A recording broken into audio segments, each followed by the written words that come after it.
Outer Worlds, I felt like I could do anything I wanted And to. the funny thing is that Outer Worlds, I would argue, is a more pathwayed game than Red Dead is. And it's more of a railroad for you to follow, not that it makes you follow it, but I think in the scale of the world, Outer Worlds has a set way less set places to go than Red Dead does, and does a better job of making you feel like in a world, you're in a galaxy where you can go wherever you want. I agree. You know, and that does come down to storytelling, absolutely.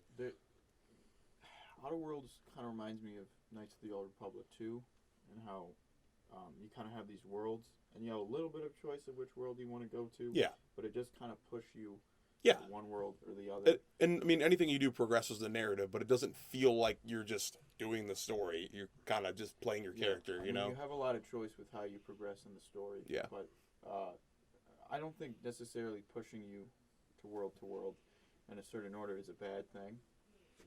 I don't think it's a bad thing at all. I think just this giant open world with a bunch of planets, then you get No Man's Sky. Yeah, it's true. It's just Outer Worlds was just so fantastic. The music, the atmosphere, and I know we've talked about that on a podcast, but like I can't get enough of the game. And now that there's DLC coming, I can't wait to put more hours into the game. I think it's going to be a game that was really good conceptually, and once we get a sequel, it's just going to build upon that. And they already said they're working on a sequel.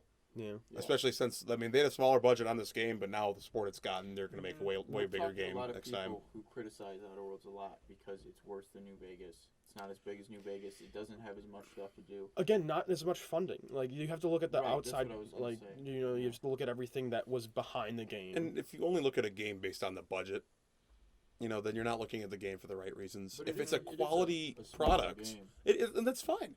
I think that, okay, we'll compare directly then. Fallout 4, Outer Worlds. I'm going to choose that every time. Fallout 4, larger budget, bigger world, arguably.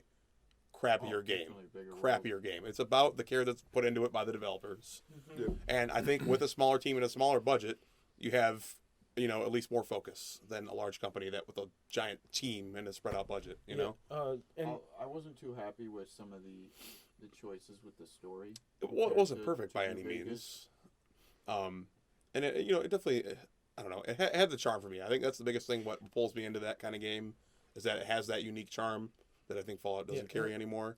And honestly, I think, like, to go against your opinion, you're, like, relating it too much to New Vegas and, like, Knights of Old Republic 2. I think, or 1, whatever. That was how it was kind of marketed, though. It is true. That is true. It was, like better than Bethesda, blah, blah, blah, yeah, like, everything. But, like, if you look at it as its own property and just look how, like, great they did with what they had, it's a lot to do so with the setting. good. You know, I think people expect a lot out of it because Fallout New Vegas is a different world completely.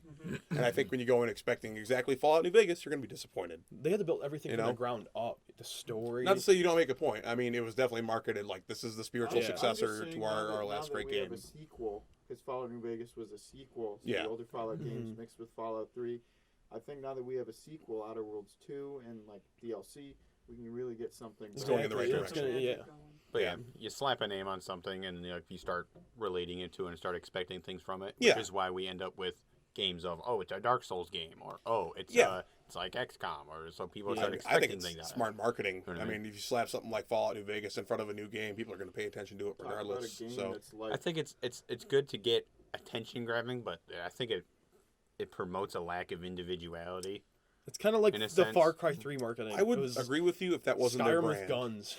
Right. Yeah, it's definitely like from brand to brand. But if it was a different kind of game and they were using New Vegas as a basis to promote it, I'd have more of a problem. But it's still very, very much in the spirit of that same kind of game. So I can see why they would.